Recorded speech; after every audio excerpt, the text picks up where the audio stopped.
Tennessee in October has a way of making everything look like it was always meant to be exactly where it is. The fields go gold. The roads go quiet. Somewhere out on Highway 9, between the old grain elevator and the edge of town where the shoulder runs out, a pair of hazardless blinks in the falling dark. A woman stands alone beside a dead car. A truck slows down. A man gets out. He doesn't know her name. She doesn't know his. They are two strangers on the side of a road, and that is all. Until it isn't, because somewhere in this small town a table is set for two. A promise made to a woman who is no longer living is about to be kept. The secret buried in a hospital basement for 5 years is one loose folder away from changing everything. Neither of them knows any of this yet. All they know is that the engine is running again, and the night is just beginning. The garage smelled like motor oil and old coffee. It always did. Cole Merritt didn't mind. He'd stopped minding a long time ago, somewhere around the 3rd year of working alone, when the smell stopped being something he noticed and started being just the smell of his life. 6:15 in the morning. The sun hadn't fully shown up yet. Neither had the cold, not really. It was that in-between time in Cloverfield, Tennessee, that narrow window in October when the air couldn't decide what it wanted to be. Cool enough to see your breath. Warm enough to think maybe you wouldn't need a jacket. Cole always grabbed the jacket anyway. He was under the Hargroves pickup truck by 6:20, old habits. In the teams, you were never late. You were early or you were a liability. He'd been out for 19 years, and he still hadn't figured out how to sleep past 5:30. Flat on his back on the creeper, rolling himself under the chassis with the practiced ease of a man who'd done this 10,000 times. The radio on the workbench was playing something low, an old country station out of Nashville that still played real songs, not the new stuff that sounded like pop music wearing a cowboy hat. He liked the quiet of early mornings. That was the honest truth. Before customers came in with their problems and their questions and their "how long is this gonna take?" Before the phone started ringing, there was just this: the hiss of the heater in the corner, the tick of metal cooling from the night before, faint smell of rain that had come through around 3 in the morning and left the asphalt outside dark and clean. Cole Merritt was 47 years old. He'd been running Merritt's garage for 11 years. Before that, 12 years in the Navy. 8 of those in the SEAL teams, a fact he mentioned approximately never, because the people who needed to know already knew, and the people who didn't need to know would either not believe him or make it into something it wasn't. He didn't miss it. That was the truth he'd arrived at after a long time and some dishonesty along the way. He missed the clarity of it, the way a mission had a beginning and an end, and you knew exactly what you were supposed to do. Regular life didn't work like that. A garage came close, something broken. Figure out why, fix it. Move on close enough. He wasn't a complicated man. He didn't think of himself as complicated. Anyway, he woke up at 5:30. He made coffee, black, no sugar, same every morning since Carol stopped buying creamer, and he never replaced it. He drove to the garage. He worked. He ate lunch at May's Diner across the street most days. He came home. He made dinner, something simple, something that didn't require following a recipe. He watched the news, though he'd mostly stopped trusting it. He went to bed. That was the life. It wasn't a sad life. He wanted to be clear about that, at least to himself. It was a steady life, and steady had become the most valuable thing he knew. Not exciting, not full, just steady. 5 years ago, steady was all he'd had to hold on to. He didn't think about that first thing in the morning. He'd trained himself not to. You think about it first thing, it colors the whole day. He'd learned that the hard way in year 1, when he'd let himself wake up and immediately reach across the bed, half asleep, and find nothing there. You learn, you train yourself like you train for anything else. Repetition, discipline. Keep your hands busy and your mornings quiet, and don't reach for things that aren't there. The Hargrove truck needed a new serpentine belt and an oil change. Simple work. The kind of work Cole could do half asleep, which was good because he was approximately half asleep. He was 3 bolts into the job when he heard the back door open. Bev Kowalski did not knock. She had not knocked in the 6 years she'd been bringing him breakfast on Tuesday mornings. She had decided at some point that knocking was a formality that didn't apply to her, and Cole had decided at some point that arguing about it wasn't worth the energy. "You're under there already," she said. Her voice carried the particular cheerfulness of someone who had been awake since 4:30 and had run out of patience for people who hadn't. "I'm working, Bev, I can see that. I brought you an egg sandwich I already ate. You ate that terrible granola bar you keep in the top drawer. That doesn't count." The sound of a paper bag being set on the workbench. I also need to talk to you about something. Cole closed his eyes briefly under the truck, not in frustration or not only in frustration. Bev Kowalski was 66 years old. She'd run the bakery 2 doors down since before Cole had moved to Cloverfield. She'd brought his wife soup when she was sick, the ordinary sick, before everything else. She'd shown up at the house after the funeral with enough food to last a month, and she hadn't said a single word about grief or moving on or time healing things. She'd just stocked his refrigerator and patted his arm and left. He owed her more patience than he usually gave her. He rolled himself out from under the truck. Bev was standing at the workbench, already unwrapping his sandwich for him, which he hadn't asked for. She was a small woman, white-haired, with the kind of energy that made you tired just watching her. She looked at him the way she always looked at him, like a project she was still figuring out. "What do you need to talk about?" he asked. She handed him the sandwich and waited until he'd taken a bite before she spoke. Classic Bev. "You couldn't argue with your mouth full. There's a woman," she said. Cole stopped chewing. "Her name is Sloane Hadley. She's a nurse over at the county hospital, night shift. She's been there about 4 years. She moved here from Murfreesboro after her husband passed." Bev folded the paper bag neatly, the way she folded everything. "She's good people, Cole. I've known her a little while. She helped my nephew last spring when he was in for his appendix. Stayed late to explain everything to his wife because the doctors weren't taking the time. Bev, I'm just giving you context. I don't need a blind date. I didn't use that phrase. You implied it loudly." Bev looked at him with the expression she reserved for people who were being deliberately obtuse. "I'm asking you to have dinner. One dinner. At Kellner's this Friday at 7. If you hate it, you never have to do the date again. If it's awkward and terrible, you can tell me I was wrong and I will admit it openly in front of witnesses." She paused. "I will not enjoy it, but I'll do it." Cole looked at his sandwich. The egg was still warm. She'd put hot sauce on it, which was how he liked it, because she paid attention to things like that. "One dinner," he said. "One dinner." He looked at her. She looked back at him, steady and patient, the way she looked when she'd already decided something and was just waiting for you to catch up. "Fine," he said. "One dinner." Bev smiled. It was a small smile, controlled, which for Bev meant she'd been genuinely worried he'd say no. "I'll let her know," she said. She picked up her bag. Then at the door, "Wear the blue flannel. Not the gray one. There's nothing wrong with the gray one. It has a stain on the elbow." She was gone before he could respond. Cole stood in the middle of his garage holding an egg sandwich, listening to the radio play a Merle Haggard song about a man who was tired but kept going anyway. He took another bite, went back under the truck. The night shift at Cloverfield County Hospital ended at 7 in the morning. Sloane Hadley had been doing it long enough that her body no longer recognized the difference between day and night in any meaningful way. She slept when she could. She ate when she remembered. She kept going because stopping didn't seem like a real option. She changed out of her scrubs in the locker room, a ritual she took seriously. One of her colleagues had once laughed about that, but Sloane had explained it simply. The scrubs stay at the hospital. Things that happened while you were wearing them, the things you saw, the weight of other people's worst moments that lived in the fabric somehow. You changed. You became someone else. You drove home and you were Sloane, who owned a yellow house on Crestline Drive and made decent pasta and had a cat named Gerald who didn't particularly like her. She wasn't Nurse Hadley anymore until she put them back on. She was 35 years old. She'd been a nurse for 11 years, before Cloverfield. She'd been at Vanderbilt Medical Center in Nashville, a bigger hospital, better equipment, the kind of place that looked impressive on a resume. She'd left because impressive on a resume had started to feel like the only thing that mattered there, and she'd gone into nursing because she thought other things mattered more. People mattered more.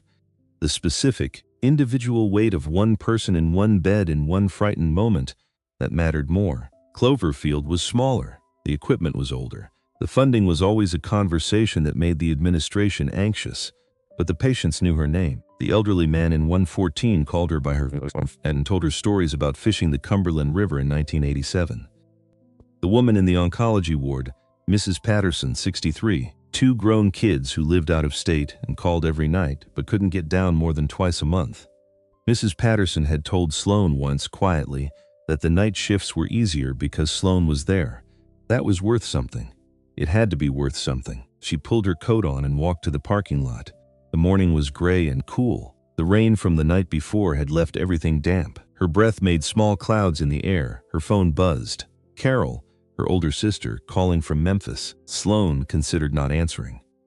Carol had a specific frequency of calling that correlated directly with having an idea about Sloane's life that Sloane hadn't asked for. She answered anyway. "You're not going to believe this," Carol said without preamble, "but I think I found someone, Carol. Just hear me out. Bev Kowalski, you know Bev from the bakery. She has this neighbor, this man she's known for years. He runs a garage in town. I'm not doing a blind date. It's just dinner. That's what a blind date is, Carol. It's dinner with a stranger. He's not a stranger. He's Bev's neighbor. She says he's good people. He lost his wife a few years ago. He's been on his own since then. No drama. Just works hard and keeps to himself." A pause. "He sounds a lot like you, actually." Sloane unlocked her car, stood there in the parking lot with her keys in her hand and the gray morning around her.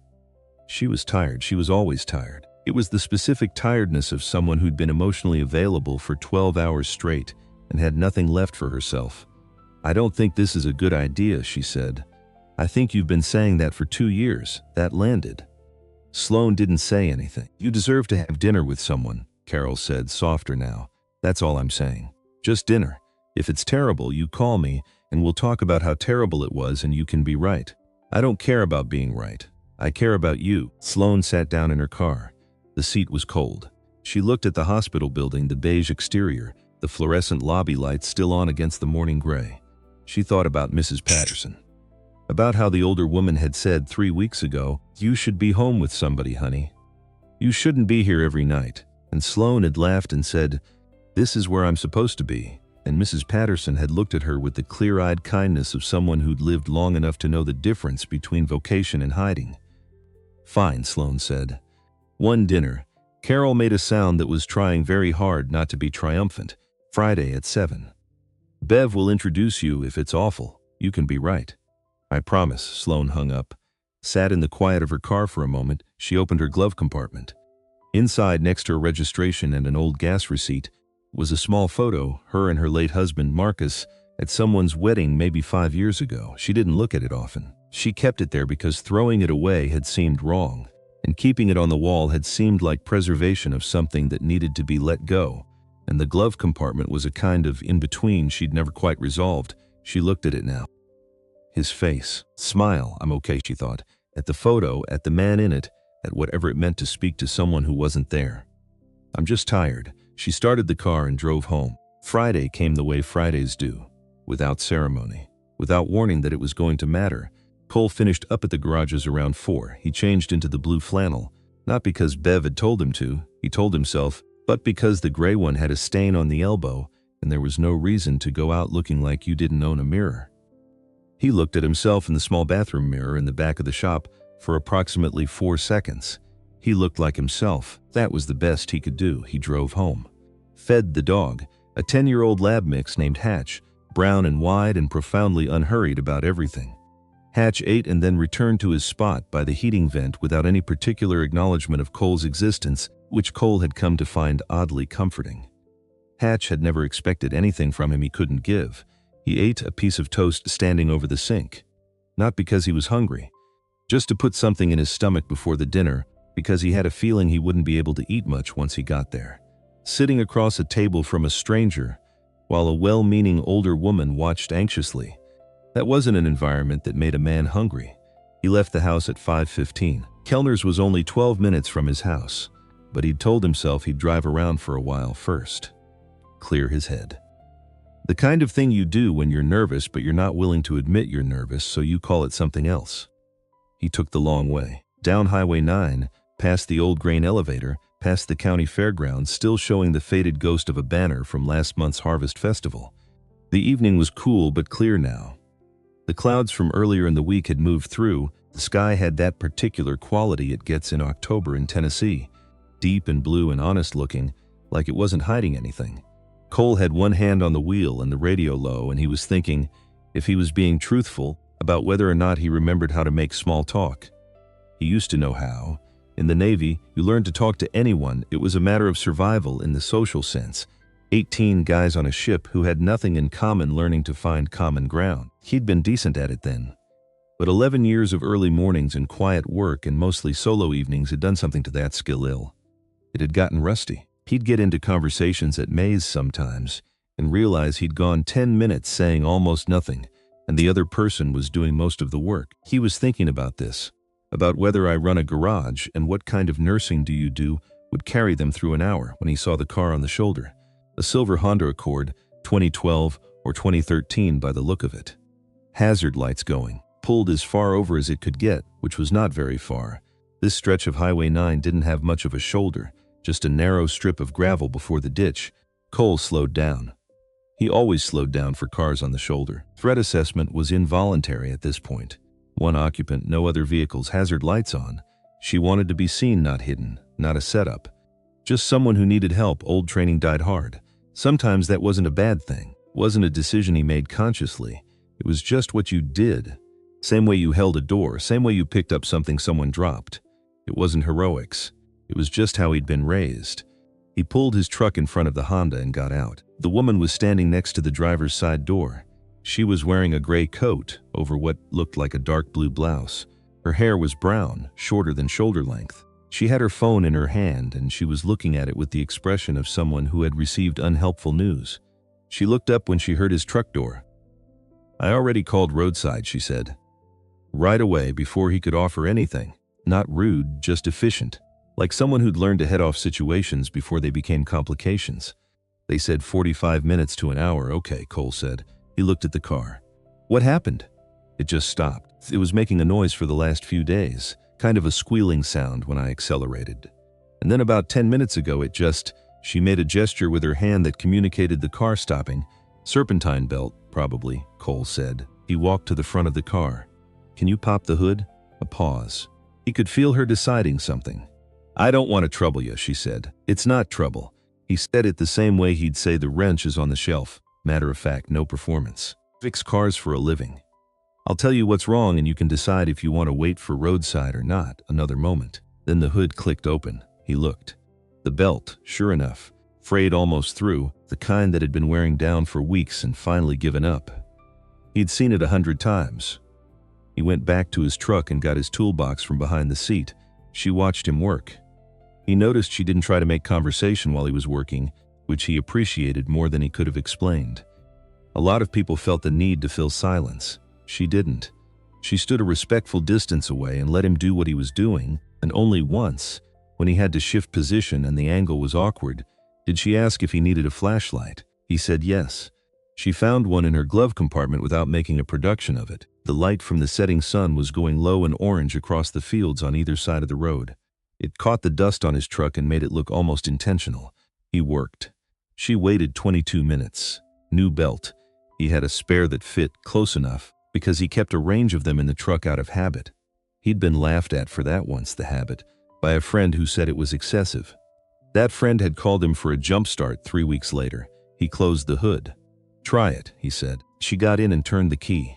The engine caught immediately, running clean and even. She got back out and stood in front of him on the shoulder of Highway 9, with the late sun behind her and her hands in her coat pockets.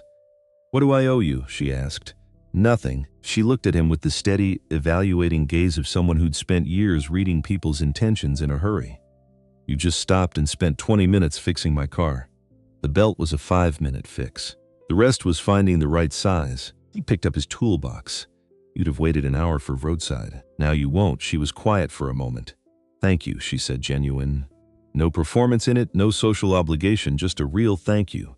The kind that means the person saying it actually means it. He nodded. Turned to go back to his truck. "I'm Sloan," she said. He stopped. She'd said it simply, not as an invitation to anything, just, "Here's my name since you helped me," Coley said, and he watched something pass across her face. Very small, very quick.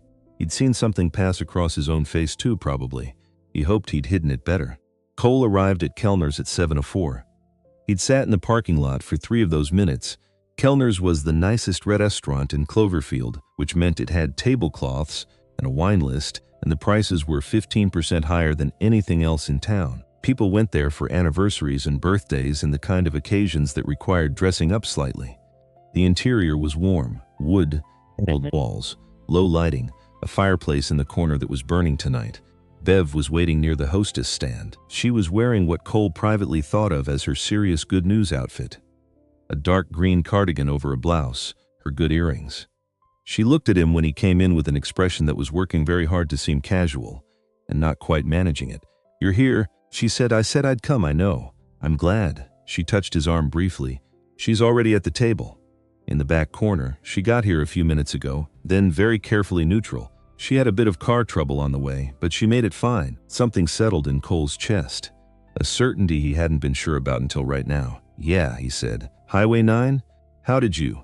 "I fixed it," he said. The look on Bev's face would have been funny in other circumstances. Her mouth opened, closed. She looked like someone who'd organized a surprise party and watched the guest of honor accidentally arrive 2 hours early and see all the decorations. "You didn't know it was her," she said. "Not a question, she was working it out." "No, she didn't know it was you?" "I don't think so." Bev was quiet for a moment. The noise of the restaurant went on around them, silverware, low music, the murmur of other people's evenings. Cole watched Bev's expression move through several things before it arrived somewhere thoughtful. "Interesting," she said quietly. Mostly to herself, Cole didn't ask what that meant. He straightened his jacket, the blue flannel over a clean shirt, no tie because he didn't own a tie, and walked toward the back of the restaurant. She was at the corner table. Coat hung on the chair back. Looking at the menu with the focused attention of someone who needed something to look at, he pulled out the chair across from her and sat down. She looked up. It happened again. That small, quick thing across both their faces. Recognition. Surprise. Then, immediately, the decision. They both made it at the same moment. Cole could see it. The slight steadying, the way her expression became carefully neutral a half second before his probably did too. Neither of them said anything about it. "Hi," she said. "Hi," he said, and that was that. They were just two people at a table in Kellner's restaurant on a Friday evening in October, and neither of them mentioned the shoulder of Highway 9, or the belt, or the flashlight, or the fact that his hand still had a faint line of grease under the nails that he hadn't quite been able to scrub out. Bev materialized beside the table, bright-eyed and slightly too enthusiastic. "Cole Merritt. This is Sloan Hadley. Sloan Cole runs Merritt's Garage. You might have seen it on Depot Street." Sloan smiled at Bev. It was a warm smile, practiced in the way that professional warmth gets practiced. Genuine enough, but with a structure to it. "I smile at people because I care about them," the smile said, "and also because it keeps things moving." "Nice to meet you," Sloan said. "You too," Cole said. Bev hovered for another moment, then was summoned by some internal calendar that told her it was time to give them space. She found a seat at the small bar area with the efficiency of someone who'd planned this. Cole picked up the menu. Sloan looked at her menu. The waiter came and took drink orders. Water for her, coffee for him. And they were alone with the small ordinary crisis of two strangers trying to figure out what to say first. First 20 minutes were, truthfully, not great. They talked about the town. They talked about the weather, not in a boring way, in the particular way of people who live in a place where the weather actually affects daily life, where a hard frost means something concrete, and the rain last Tuesday had specific implications for the roads. It was real conversation, but it was careful. Cole asked her what kind of nursing she did. She said night shift, mostly general medicine, some occasional trauma coverage because they were small and everybody covered everything. She asked him how long he'd had the garage. He said 11 years. She said, "You must really know the regulars by now." He said most of them. And then, because it was true and seemed worth saying, "The Hargrove family has been bringing me their trucks since I opened. There's been 3 different trucks. I've met every version of that truck." Sloan smiled. "A real one that time. Smaller than the professional version, more in the eyes." "That's kind of beautiful, actually," she said. "In a mechanical way." "In a mechanical way," he agreed. It got a little easier after that. She asked about his background. Not prying, just conversation. He mentioned the Navy. She said her father had been Army, long time ago. They compared notes on the kind of discipline that military life builds into you, even when you're not in the military anymore. The early mornings, the just-get-it-done approach to problems, slight impatience with people who made things more complicated than they needed to be. "I once reorganized the entire supply cabinet at the hospital," she said, with the flat affect of someone reporting a weather pattern, "because it wasn't logical.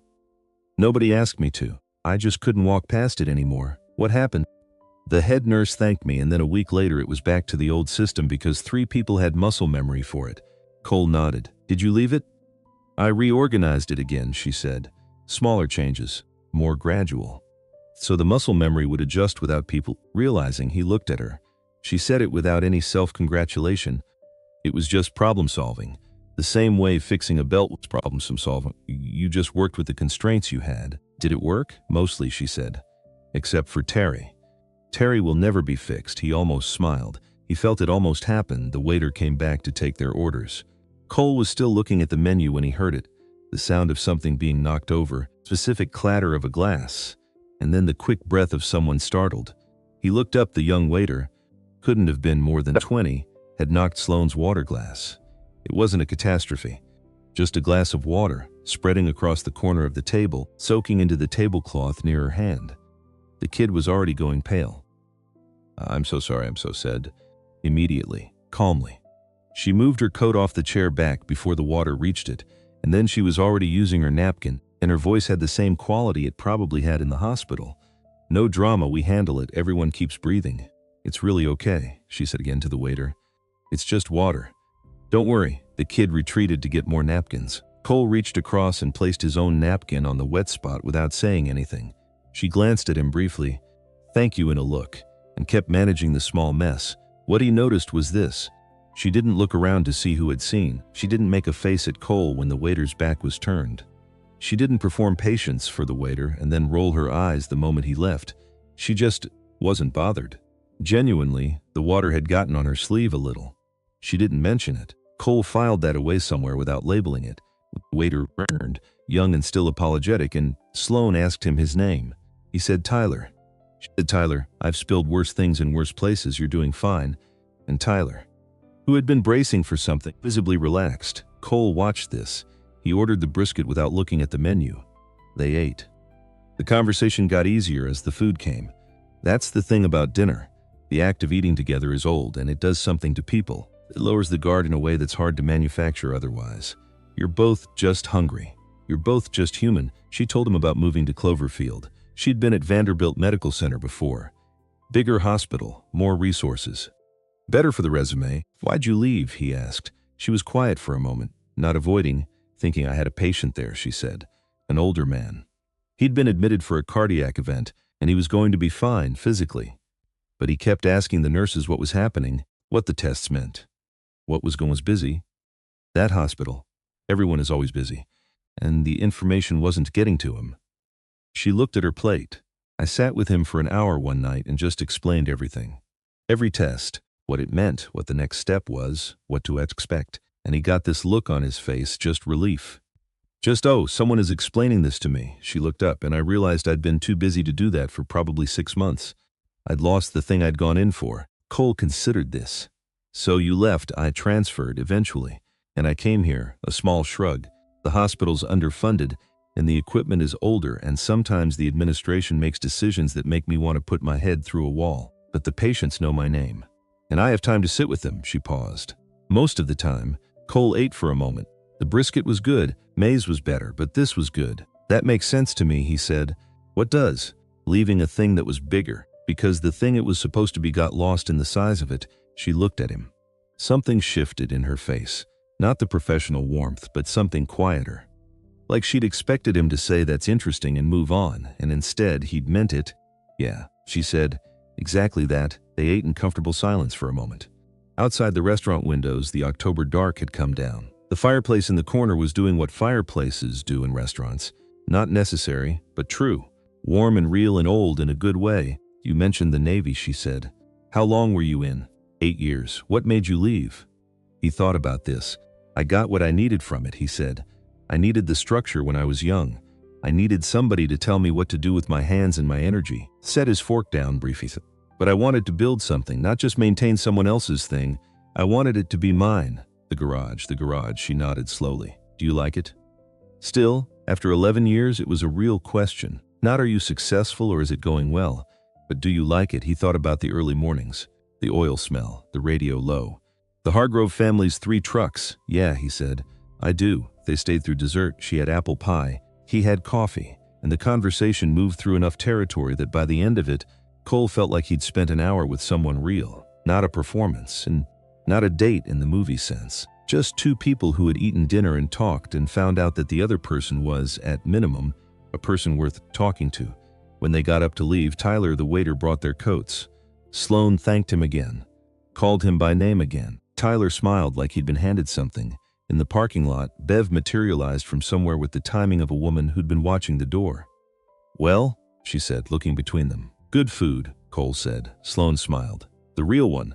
The small one. Good food," she agreed. Bev looked like she wanted to ask more questions and was exercising the most restrained Bev restraint Cole had ever witnessed. "I'm glad you both could make it," she said finally. They said goodnight. Cole walked Sloan to her car, the fixed Honda, running fine now, and turned to him. For a moment, neither of them spoke. "I appreciate the belt," she said. "Earlier. I know you didn't have to stop. You said that already, I know."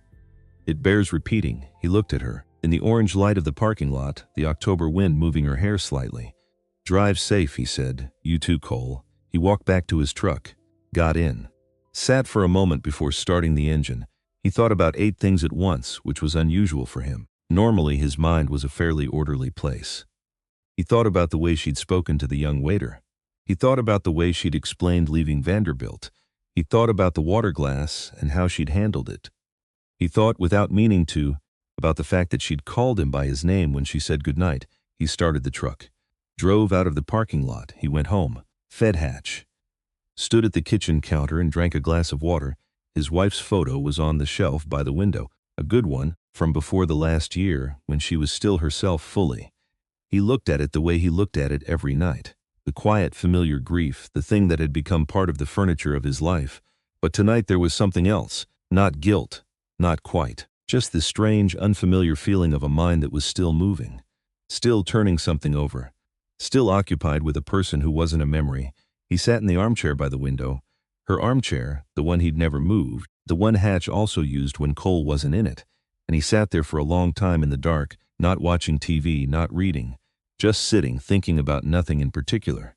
Which, for a man who'd spent 5 years thinking mostly about absence, was something. Fev Kowalski closed the bakery at 9 on Friday evenings. She'd done it her whole adult life. Same routine, same hour, the hiss of the old oven cooling, the clean smell of flour and sugar that would still be there in the morning. She'd always loved that smell. It had always meant something simple and true about what she did. Tonight she sat at the small table in the back of the bakery, not cleaning up yet, not doing the things she normally did at this hour. Just sitting, with a cup of tea she wasn't drinking and the lights low and the quiet around her. On the wall above the table, among the photos she'd accumulated over decades. Customers, friends, her nephew's wedding, church picnic from 1998. There was one she'd kept there so long she sometimes didn't see it anymore. 2 women in their early 30s. A picnic somewhere, sunny day. Both laughing. One of the women was Bev. The other had brown hair and a wide smile, and the kind of laugh that people turned to look at in a restaurant. Her name had been Linda Mercer. Bev picked up her tea, set it down, looked at the photo. She had known Linda for 30 years. From before the garage, before Cole even, from their church group and the neighborhood watch meetings, and the Tuesday morning walks they'd done for 7 years, until Linda started getting too tired for them. She had been in Linda's kitchen more times than she could count. She had been at the hospital in the last weeks, sitting with Cole in the hallway sometimes, both of them not talking, because there wasn't anything to say that the situation didn't already say louder. She had made a promise. She hadn't made it formally. Linda hadn't asked for it formally. It wasn't that kind of promise. It was the kind that passed between friends at the end of a long conversation, Linda had said, simply tired and thin and still somehow herself. Make sure he doesn't just disappear into that garage. Bev, he'll do it if nobody stops at him. He'll just work and work until there's nothing left. And Bev had said, I will, because Linda had asked. She'd been watching Cole for 5 years, bringing egg sandwiches on Tuesday mornings, making sure he ate something that wasn't from a vending machine, showing up at the garage and talking too much, and being more cheerful than the situation required, because cheerful was a kind of company.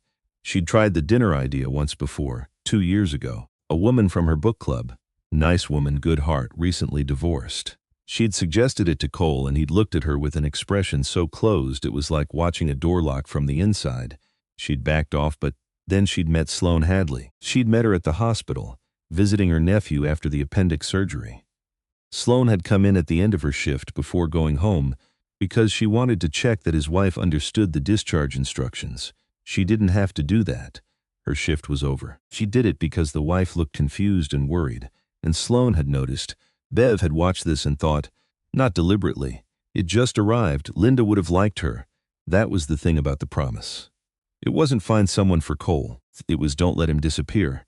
And Bev had looked at Sloane Hadley that day in the hospital corridor. This woman who was younger than she probably should be for this story, who carried some kind of weight around her eyes, who gave her warmth to strangers in hospital corridors without keeping score. And she'd thought, there's someone who knows what it is to give a lot and not ask for much back. She'd been careful this time. She'd gone slowly. She'd gotten to know Sloane a little, brought her baked goods to the hospital, talked to her at the bakery when she came in, built something real before she'd said a word about Cole. And then tonight it happened, and the car on Highway 9, Cole fixing it without knowing. Bev looked at Linda's photo. You always said he was good at showing up, she thought. When something was broken and somebody needed help, you could count on him showing up. She picked up her tea. It had gone cold. She drank it anyway. She wasn't sure what would happen next. She was 66 years old, and she'd lived enough life to know that you couldn't organize it past a certain point.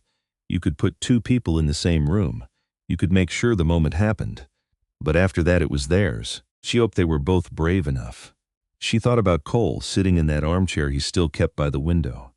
She thought about Sloane, driving home on the highway in a fixed car alone. Don't disappear, she thought, the way you think things at people who can't hear you. Either of you, she finished her tea, started turning off the lights. The photo of Linda stayed on the wall. It always did.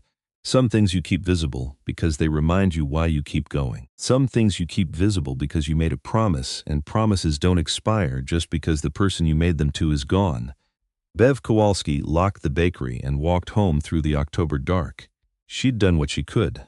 The rest was up to them. Thing about a small town is this: you can't disappear in one. You can try. You can take different routes to the store. You can eat lunch at the counter instead of the window table so you're facing away from the street. You can keep your head down and your schedule tight, and your world small enough that accidental overlap becomes statistically unlikely. But Cloverfield, Tennessee had one main street, two diners, one hospital, and approximately the same number of people it had in 1987. The geometry of the place worked against you. Cole found this out on Tuesday. He was at the hardware store. Not May's, not the garage. The hardware store, which he'd thought was safe, picking up a box of quarter-inch bolts and a can of penetrating oil. Routine errand. 11 minutes in and out, Sloane was at the register buying a package of zip ties and a small level. They saw each other at the same moment. That seemed to be the pattern. Hi, she said. Hi, he said. The man behind the register, Denny Proctor, who had owned this store for 30 years and missed nothing, looked between them with the alert interest of someone who had been waiting for interesting things to happen since last Thursday. You two know each other? Denny asked. A little, Sloane said. From where? Around, Cole said. Denny accepted this with the expression of a man filing it away for later. They paid for their things. Walked out at the same time because the door was one door. Stood on the sidewalk in the Tuesday morning cold. Zip ties and a level, Cole said, not asking. Just observing. Bathroom shelf, she said. It's been crooked since I moved in. I kept telling myself I'd fix it. You need a stud finder. She looked at him. For the shelf, he said. Zip ties will hold it temporarily. Stud finder and the right anchor bolt will hold it properly. A pause. I don't own a stud finder. I have 3. She looked at him for a moment. The morning light was flat and gray, the kind that makes everything look more honest than it wants to. He looked back at her. I'm not asking you to fix my shelf, she said. Careful. Not cold, just careful. I know, he said. I'm saying I have a stud finder if you want to borrow it. Another pause. He watched her decide something, not about the shelf, about something else. Okay, she said. Thank you. He went back in and got the stud finder, handed it to her in its case on the sidewalk. She took it and looked at it, and then at him. I'll bring it back, she said. I know. She walked to her car. He walked to his truck, sat in the driver's seat for a moment, and looked at the paper bag of bolts on the passenger seat. He started the truck. Went back to work. She brought the stud finder back on Thursday.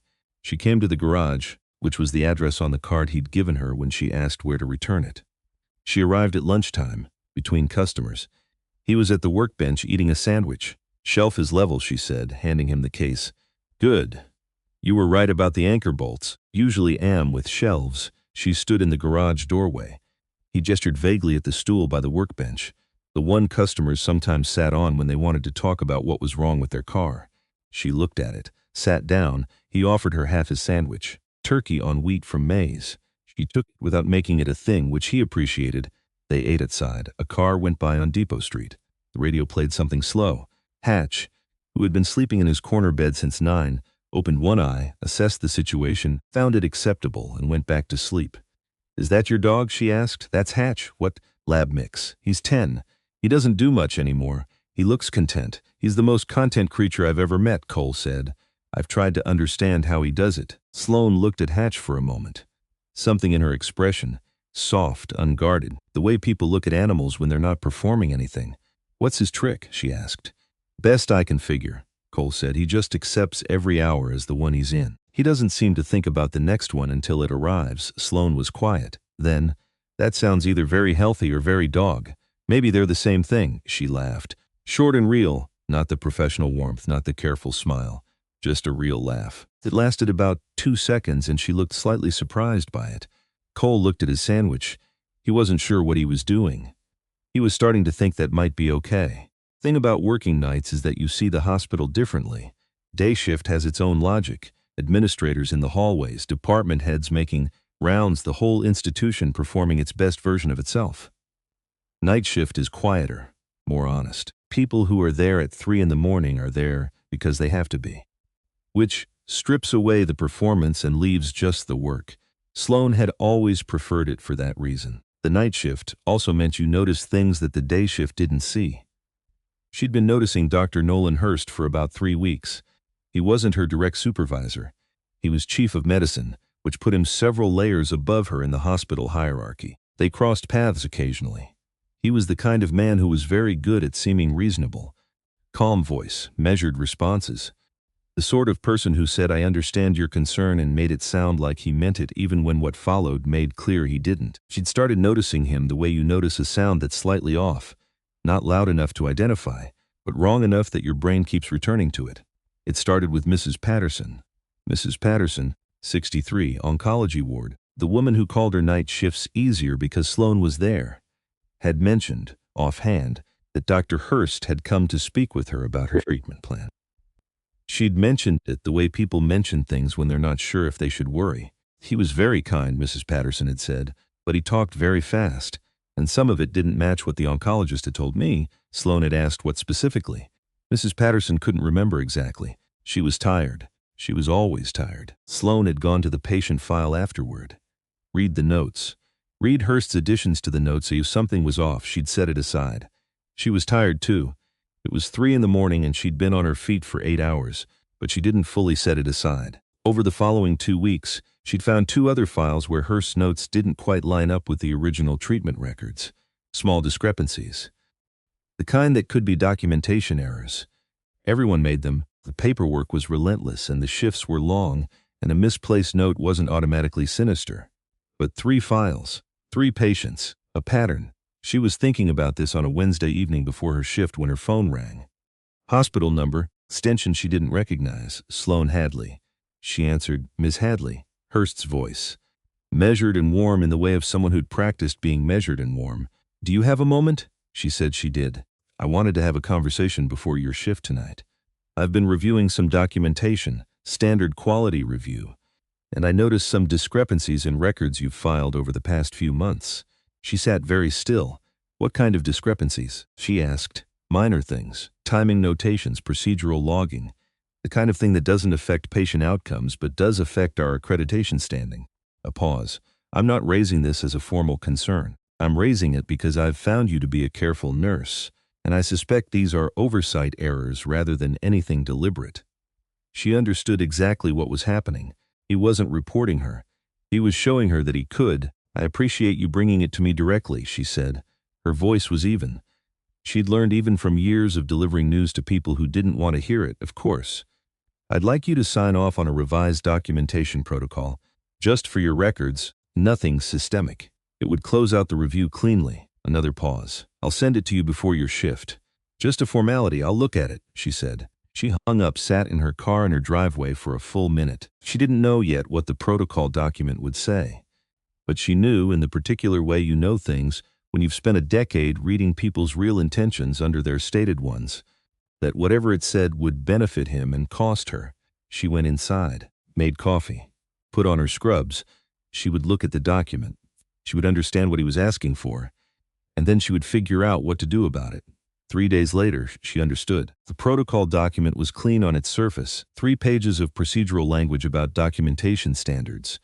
But buried in page 2 was a paragraph that amended the reporting chain for medication discrepancies on the night shift. Under the revised protocol, night shift nurses would route all discrepancy reports through the Chief of Medicine's office before filing with the State Oversight Board. Through Hurst, he wanted a filter, a pause between discovery and reporting, long enough for things to be managed. Sloane read it twice, set it down, picked it up, read it again. She thought about Mrs. Patterson, about the files that didn't match, about the 3 patients whose treatment notes had been quietly revised. She thought about what it meant to sign this document. She didn't sign it. She filed it in the folder she kept at home for things she needed to think about carefully. And then she called in her shift, changed her clothes, and drove to May's diner because she needed to be somewhere warm with coffee, and she needed to think without being in her own house. Cole was at the counter when she came in. This was not unusual anymore. That was the thing that had crept up on both of them in the 3 weeks since Kellner's, a kind of gravitational drift toward the same spaces, not planned, not negotiated, just the way water finds the low point. He looked up when she came through the door. She looked at him. He gestured at the empty stool beside him. One movement, nothing more. She sat down. May brought her coffee without being asked. May was 72 and had been running this diner since the 80s and had strong opinions about what people needed, which she expressed through food and beverages without discussion. Sloane wrapped her hands around the mug. Cole didn't ask what was wrong. He ate his pie.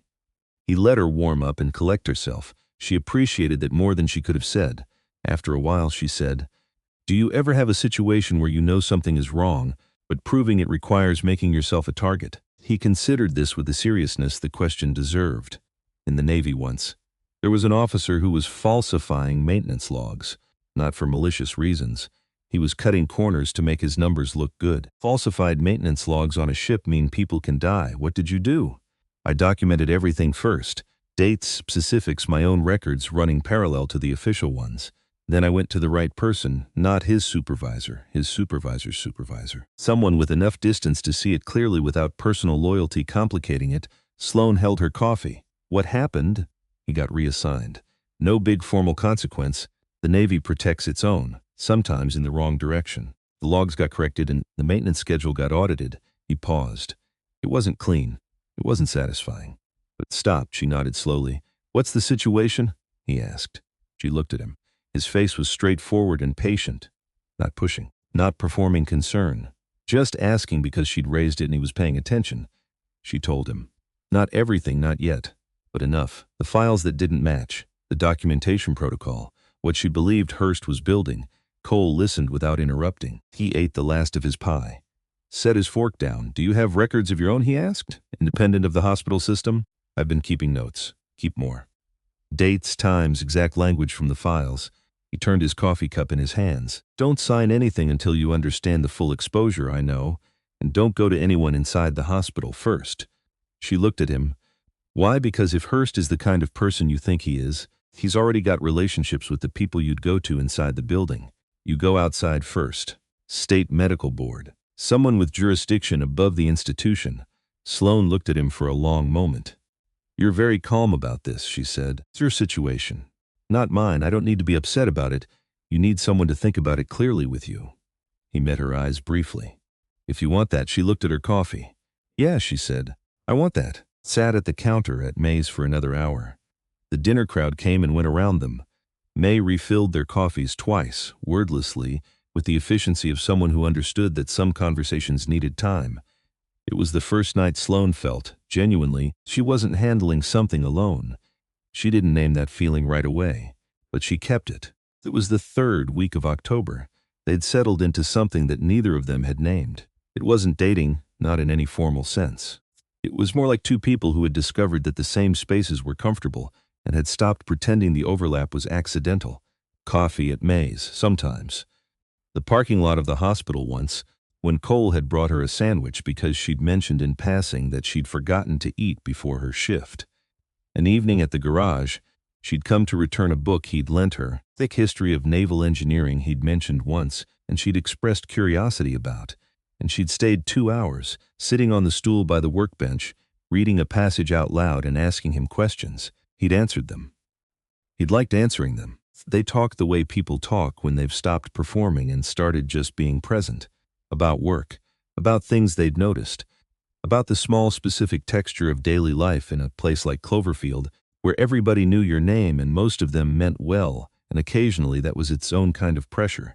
She told him, one evening, that she didn't like being pitied. She said it plainly the way she said most things. At the hospital, she said, "I know what some of them think. Single woman, lost her husband, works nights. They think my life is sad." She looked at him steadily. "It's not sad. It's just mine." Cole thought about this. "People pity what they're afraid of," he said. "See someone living with loss and they can't imagine doing it, so they turn it into a tragedy so they don't have to think about whether they could." Sloan looked at him. "Where'd you get that?" "Somewhere in the last 5 years," he said. She nodded. Looked at the garage door, the October dark beyond it. "Your wife," she said. "Can I ask, how long were you together?" 19 years. She was quiet. "We met when I was getting out of the Navy," he said. "She was a school teacher, 3rd grade. She had the specific energy of someone who had decided, very deliberately, to make the world better, and had picked the method that was going to take the longest." He paused. "She was right about almost everything. Except she thought I was braver than I am." "You don't think you're brave?" "I think I'm good at keeping going," he said. "That's not the same thing. Brave is choosing to start something. I'm better at not stopping." Sloan looked at him for a long time. "I think those might be the same thing," she said. After long enough, he didn't answer that. But he thought about it afterward, later, at home. In the armchair by the window, it was the following Tuesday, May's again. Late enough that the dinner crowd had thinned. Cole had worked a long day. The Hargrove truck back again, this time a transmission issue that had taken 5 hours. He was tired in the specific satisfying way of having done difficult work well. Sloan had come from the hospital, day shift coverage, filling in for someone. She was tired differently. The kind of tired that came from 12 hours of being emotionally available for other people. They were 2 tired people at a counter eating pie. And then she said, "I need to tell you something." He looked at her. She was looking at her pie, not at him. Her hands were still around her coffee mug. "There's something I've never told anyone here," she said. "I thought I could just not tell it, leave it where it was. But I think if I don't say it to someone..." She stopped. Cole waited. 5 years ago," she said, "I was driving home after a double shift. It was raining." She paused, a long pause. "On the interstate, I saw an accident. A car had been hit. It was bad. I could see it from the road." Cole kept his face still. "I called 911, she said. "Immediately, I gave them the location. I described what I could see. And then," her voice was steady, but the steadiness was the kind that cost something. "I didn't stop. Told myself the paramedics would be there faster than I could help. I told myself I was too tired to be useful. I told myself all of the things you tell yourself when you're about to make a choice you're not proud of." She looked up at him. "The woman in that car died," she said, "before the ambulance got there. She might have died either way. I don't know. I've never known. And that not knowing is the thing I live with." Her hands tightened around the mug. "I'm a nurse. I drove away. I have gone over that night 10,000 times, and I still don't know if I could have changed anything, and I still know that I should have tried." The diner noise went on around them. Silverware. The coffee machine. A couple in a booth across the room laughing at something. Cole sat very still. He was aware, distantly, the way you're aware of your own heartbeat when someone mentions it, that his hands were on the counter. He moved them to his lap. The rain on the interstate 5 years ago, the specific night. He knew it. He knew it in the way he knew the drive to the hospital that night, the waiting room, the doctor's face. The woman in that car, he knew her name.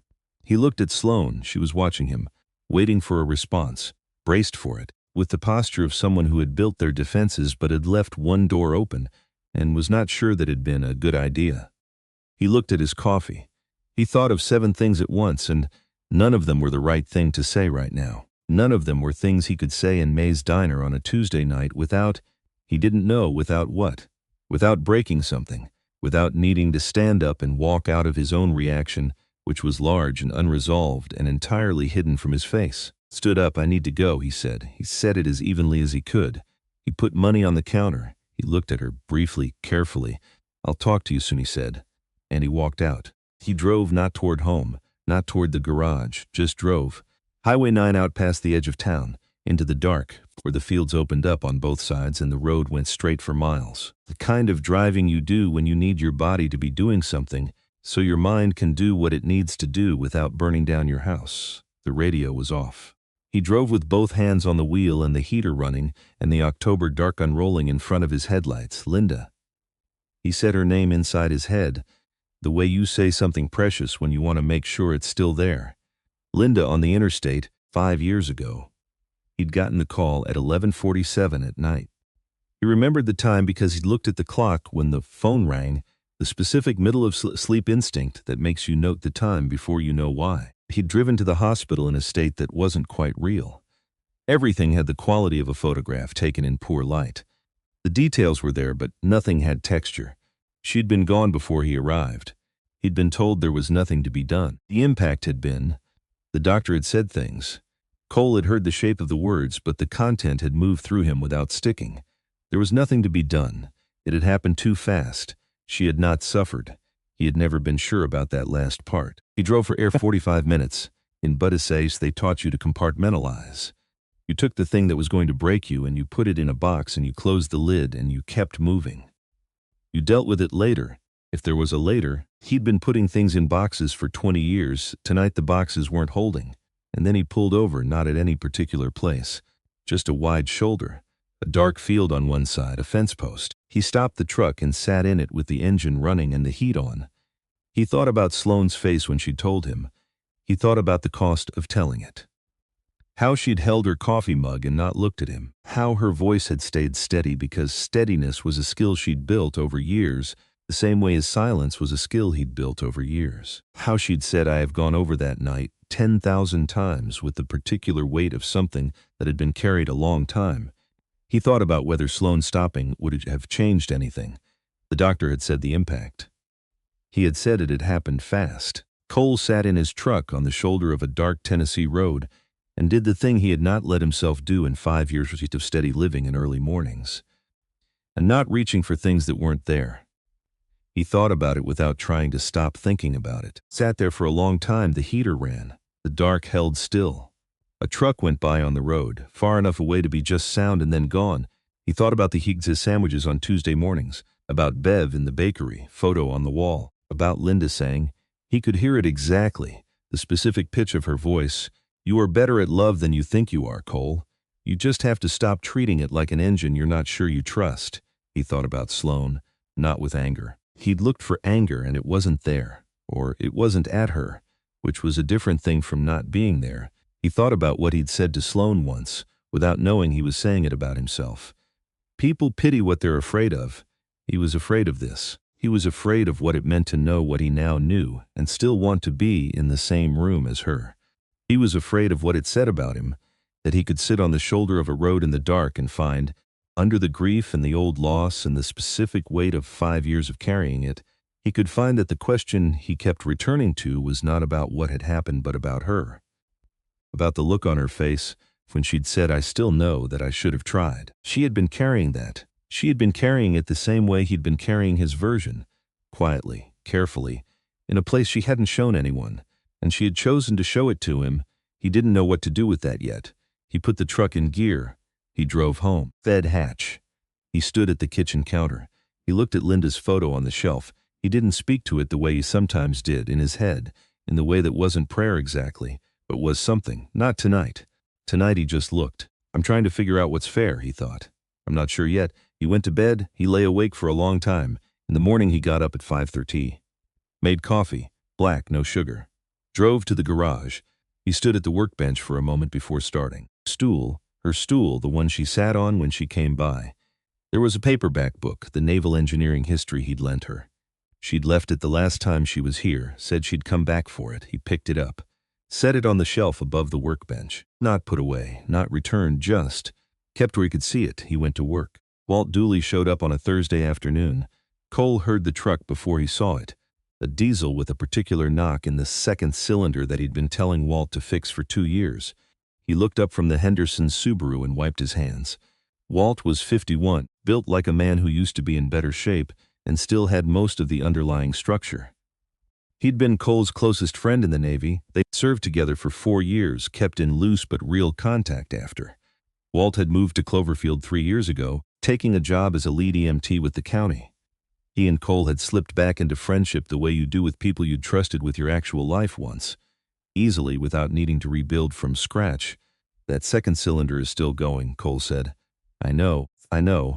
Walt got out of the truck with the ease of someone who'd given up being embarrassed about the knock. You got time? Give me 10 minutes.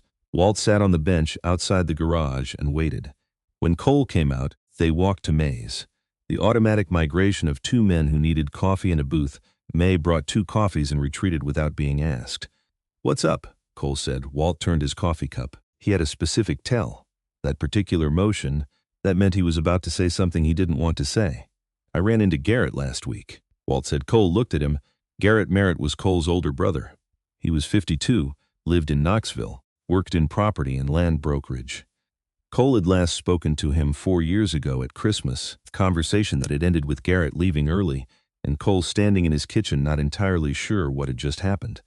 It wasn't one thing. It was the accumulation of many things. Garrett borrowed money, not large amounts, but repeatedly. Garrett had a specific talent for explaining why things were not his fault. And 4 years ago, at Christmas, he had said something about Linda, about the accident, about how Cole should be further along by now, that Cole had never been able to fully set down. He hadn't sought contact since. Where? Cole said. At the county planning office. I was there to file some EMT district paperwork. He was there for. Walt stopped, turned the cup again. Cole, he was filing on the property at 14 Depot Street. Cole went very still. 14 Deep Street was the address of Merritt's garage. He filed what on it, Cole said. His voice was even. Dangerously even, the kind of even that wasn't calm. Co-ownership declaration, Walt said. I saw the form. Your father left the property to both of you in the original estate, didn't he? When he died, what was it, 12 years ago? He left it to me, Cole said, with Garrett listed as secondary beneficiary in specific circumstances. The form Garrett filed cited a clause about inactive co-ownership rights reverting after 10 years of non-participation. Walt looked at him. It's being used to support a transfer of co-ownership to a development LLC.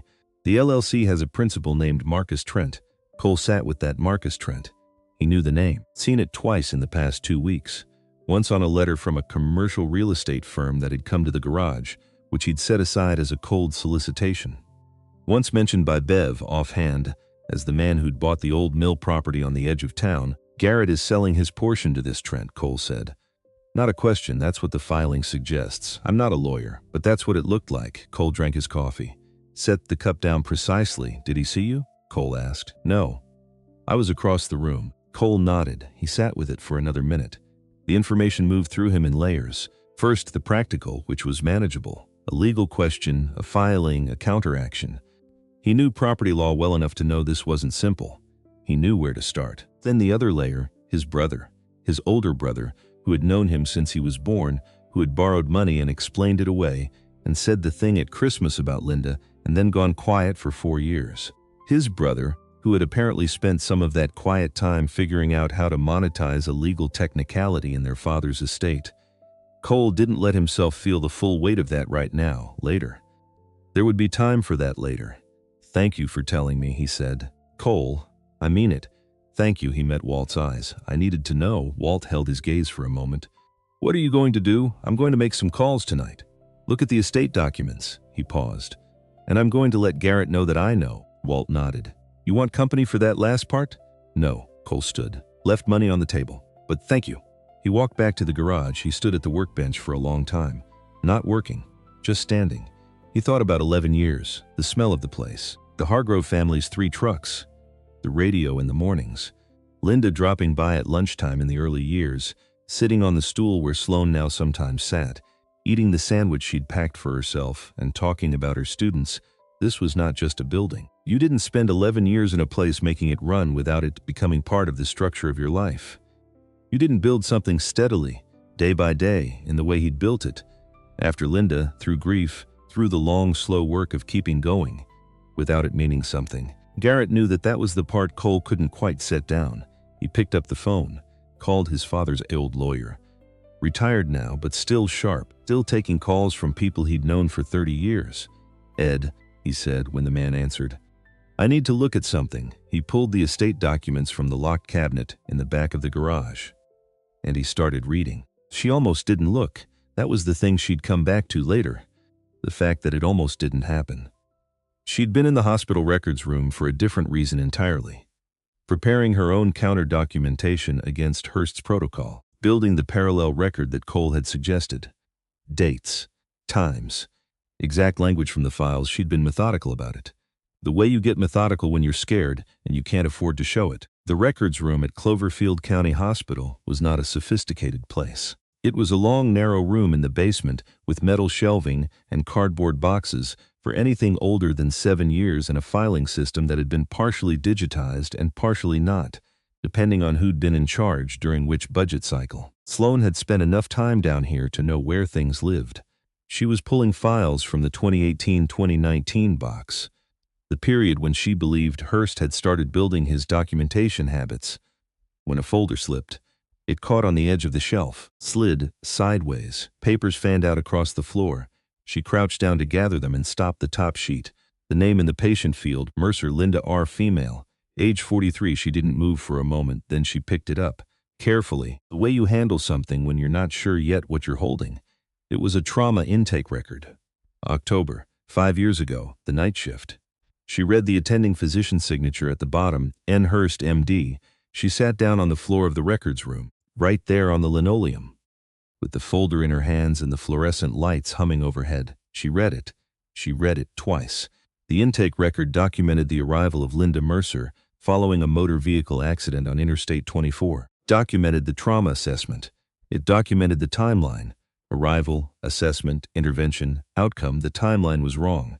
She knew it was wrong because she had lived that night.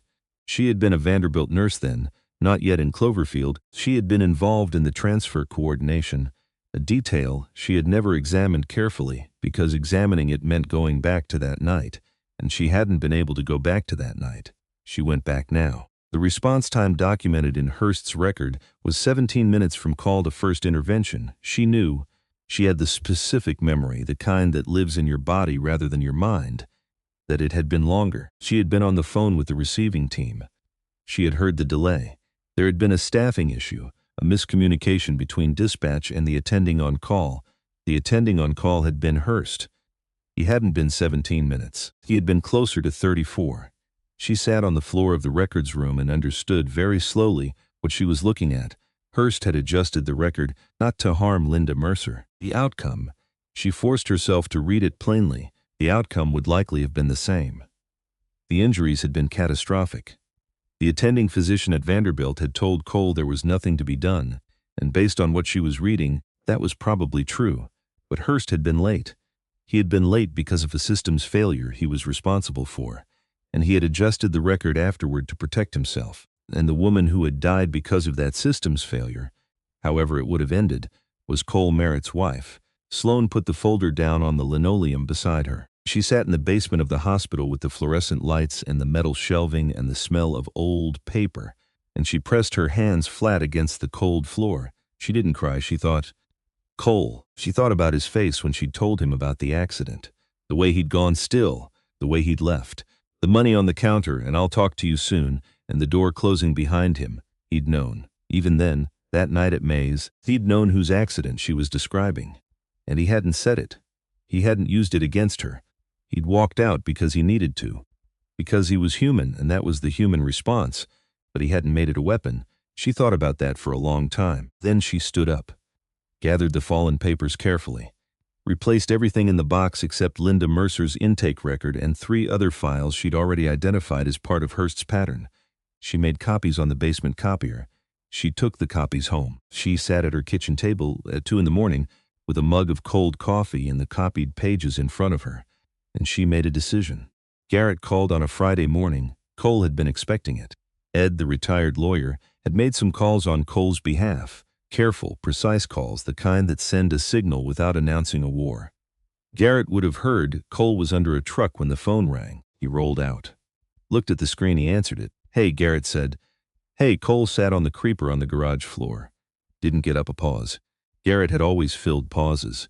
He'd always been the one who talked through silences, smoothed them over, redirected them. Cole had sometimes thought that was a kind of dishonesty. I guess you saw the filing, Garrett said. Ed saw it first. Then he called me. Another pause. I was going to tell you, Garrett said. His voice had the particular quality it got when he was telling a partial truth and knew it. I was figuring out the timing. What timing, Cole? What timing, Garrett? Not angry.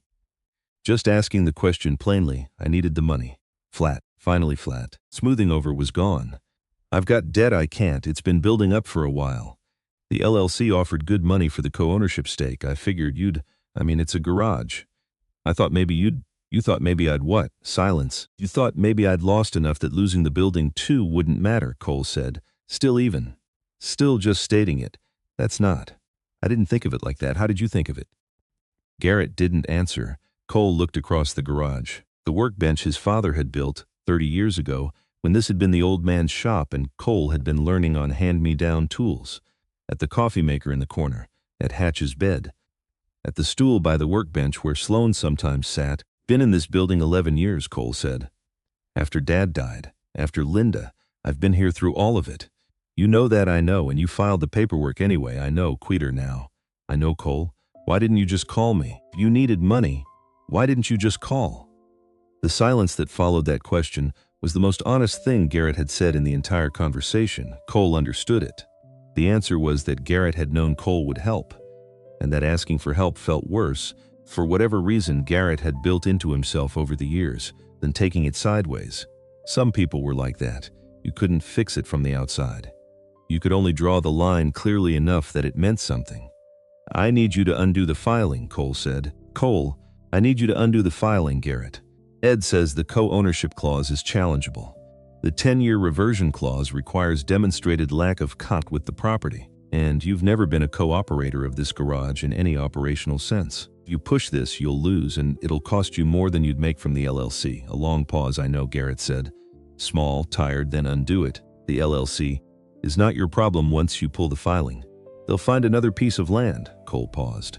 And then I need you to tell me what you actually owe, and we're going to figure out a real solution. Not because I'm not angry. I am angry. But because you're my brother, and I'm not going to let you do something stupider than what you already did. Garrett was quiet for a long time. You shouldn't bail me out, Garrett said. You don't owe me that. No, Cole agreed. I don't. But I'm offering it because Dad would have. And because I'm tired of this being where we are, he paused. That's the only offer. Take it or don't, he heard Garrett breathe. Okay, Garrett said finally. Very quiet, okay. Cole sat on the creeper for a moment after he hung up, the garage around him.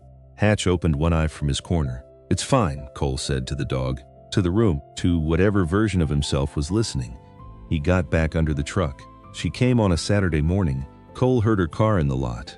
He recognized the sound of the Honda now, the particular way the engine settled when she turned it off.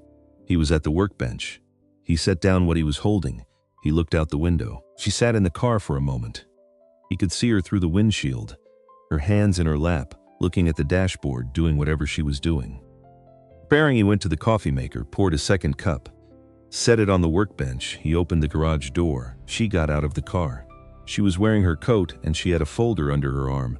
She looked at him when he opened the door, directly, steadily, the way she looked at things when she'd made a decision and was standing by it. He gestured inside. She came in, saw the coffee on the workbench. Something moved across her face briefly. She looked at the mug and then at him. How did you know I was coming, she asked. I didn't, but I hoped. He said it simply, the way he'd said it before. I'll talk to you soon. I hoped. Simplest, honest things he'd learned to say. She set the folder on the workbench. She didn't open it right away. She picked up the coffee, held it. I found something, she said. He waited, in the hospital records. A file. She stopped. Started again. I need to tell you what's in it before you read it, because I want you to know that I need you to understand that I don't know what it changes. I don't know if it changes anything between us. But you deserve to know. He nodded once. She opened the folder. She explained it clearly, methodically. The intake record, the timeline discrepancy, what she knew from that night, what the numbers meant. She explained Hurst's pattern. She explained what she believed he had been doing and why, and how Linda's file fit into it. He spoke for about 5 minutes, steady throughout, the professional voice, not cold, but structured. Held together. When she finished, she put her hands flat on the folder, the way she'd put them flat on the records room floor. He was 34 minutes, she said. 17. The system failed and he covered it. And she paused. I don't know if it would have changed anything.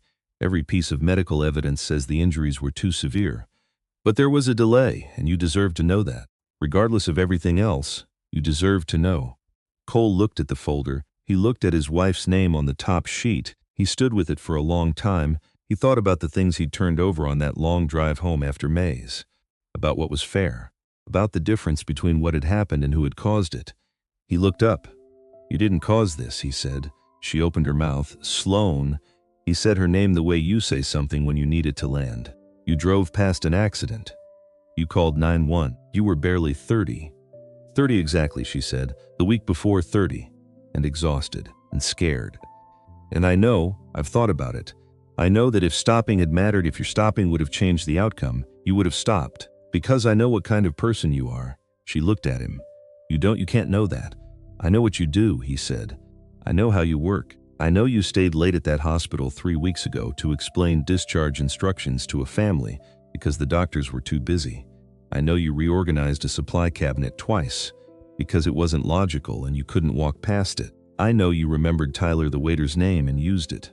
He paused. "I know what kind of person does those things. You would have stopped if stopping would have mattered." Sloan didn't say anything. Her jaw was tight. Her eyes were bright and dry. She wasn't crying, and she was working to keep it that way. "And Hurst," Cole said. "That's different. That's a man who failed at his job and then falsified a record to protect himself. That's not you, I know. What are you going to do with this?" She straightened. The decision that had brought her here, he could see it reassert itself. "State Medical Board," she said. "Outside the hospital, like you said.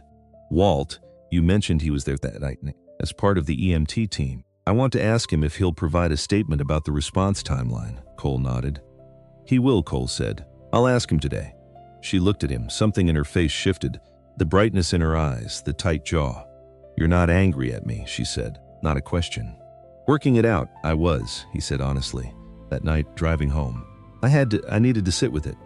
It took a while." He met her eyes. "But Sloan, you came here with that folder. You found that information and your first thought was to bring it to me. You didn't hide it. You didn't calculate whether it would cost you something." He paused. "That matters." She looked at the workbench, at the coffee mug, at the folder with her hands still flat on it. "Your wife," she said, very quietly. "She was brave, I know. Sorry I didn't stop." The words landed simply in the garage. No performance, no asking for absolution. Just the plainest form of the thing she'd been carrying for 5 years. Cole looked at her for a long moment. "I know," he said. "I believe you." Walt gave his statement. He did it without hesitation, which Cole had known he would. Walt was not a complicated man about right and wrong. He said yes immediately, asked what form it needed to be in, and had a written account on Sloan's table within 24 hours. The account was precise and detailed. Dates, times, the specific sequence of events on the night of the accident. The communication gap between dispatch and the on-call attending that he had documented in his own EMT report at the time. His EMT report, which matched Sloan's account of the timeline exactly, and which had never been cross-referenced with Hurst's hospital intake record, because no one had looked. The filing with the State Medical Board went in on a Monday morning. Sloan did it at 7 a.m. before her shift. She sat in the parking lot of a UPS store on the edge of town and sent it electronically.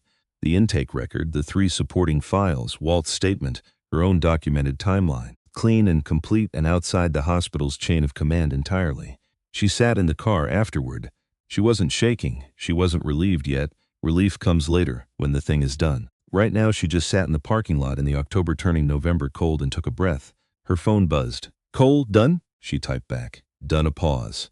Then good. She started the car. Drove to her shift. Hurst found out within a week. She knew he'd found out because his behavior changed in the specific way behavior changes when a careful person realizes they've been outmaneuvered. The warmth in his voice went clinical. The measured pauses got longer. Stopped crossing her path in the hallways. Not obviously, not dramatically, just a systematic rerouting that she noticed and filed away. He didn't confront her. She had been prepared for a confrontation. She'd spent 2 evenings thinking through how she'd handle it, what she'd say, what she wouldn't say, where the lines were. He never came. What came instead 6 weeks later was a letter from the State Medical Board to the hospital administration. An investigation had been opened. Dr. Hurst had been placed on administrative leave pending review. The letter cited documentation discrepancies across multiple patient files. Jeanette, her supervisor, showed Sloan the letter in her office. Janet's expression was complicated. She was a political woman in the way that institutional people become political. She had survived by reading which direction things were moving and moving with them. She looked at Sloan and she knew, and Sloan could see that she knew. This is going to be a difficult period for the department, Janet said. Yes, Sloan said. I hope we can maintain, Janet started. I plan to keep doing my job, Sloan said. Same way I've always done it. Good, she said, quietly, and then even more quietly. Good. Sloan walked out of the office, down the hallway, past room 114, where the man who talked about the Cumberland River was recovering from a knee replacement. Past the oncology ward where Mrs. Patterson was in the middle of a treatment cycle. She stopped at Mrs. Patterson's door.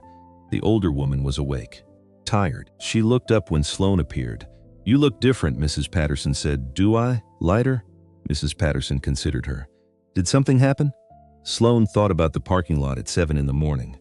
The electronic filing, Walt's statement, the letter from the board. Something got resolved, she said. Mrs. Patterson nodded, the nod of someone who understood that some things didn't need more explanation than that. Good, she said. You should look lighter. You're too young to carry so much. Sloan sat with her for a few minutes, not because she had to, because she wanted to. It was Bev who brought them together at the end, not through managing, not through another carefully arranged dinner. Just by asking them both to come to the bakery on a Tuesday evening when she'd said she needed help moving some shelving. There was no shelving to move. They both figured that out when they arrived at the same time. Cole looked at Bev. Bev looked at them both with the expression of someone who had stopped apologizing for who she was. Sit down, she said. I made pie. They sat down.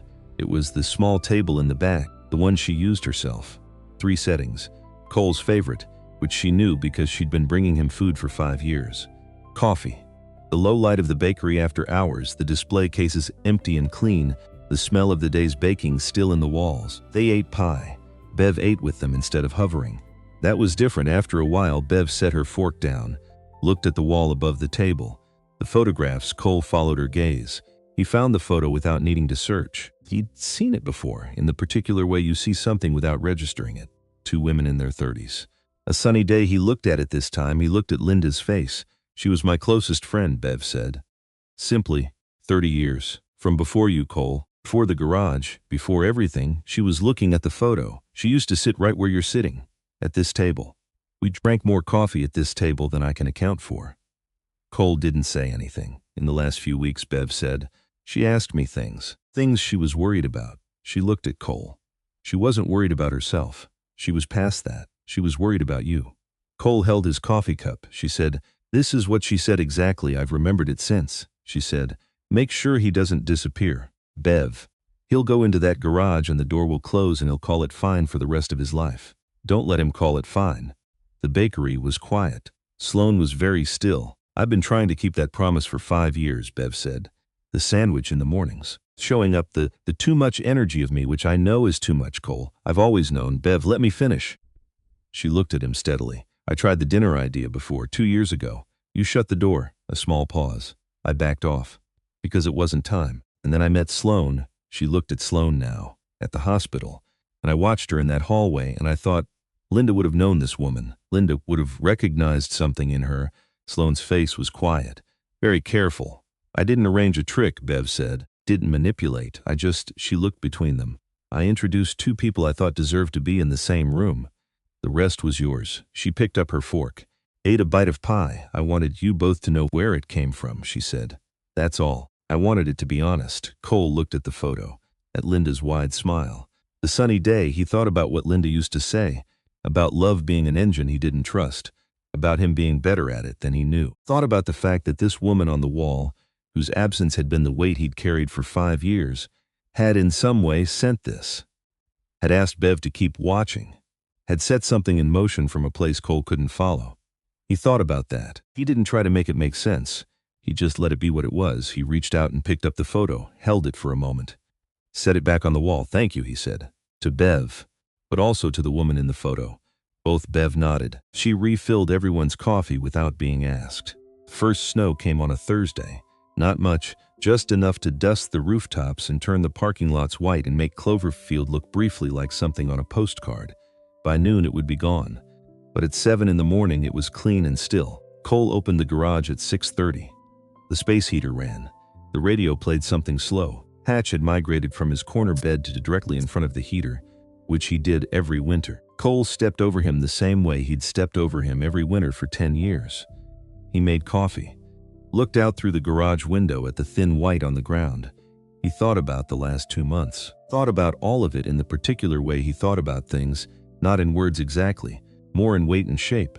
The sum of it, what it added up to. Sloan Hadley, who had fixed his bathroom shelf with borrowed tools, who had reorganized a supply cabinet twice because she couldn't walk past wrong, who had sat at his counter and told him the worst thing she'd ever done and not asked him to make it okay, who had sat on the floor of a records room at 2 a.m. and made copies of things that frightened her because she knew they mattered, who had come to his garage on a Saturday morning with a folder under her arm and put his wife's name on the workbench and said, "You deserve to know."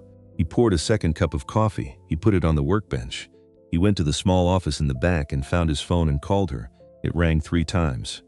She answered on the 4th, her voice slightly rough, the particular roughness of someone who just finished a night shift. "Hi," she said. "Hi." A pause. "Did you sleep?" "Just got home. I was about to."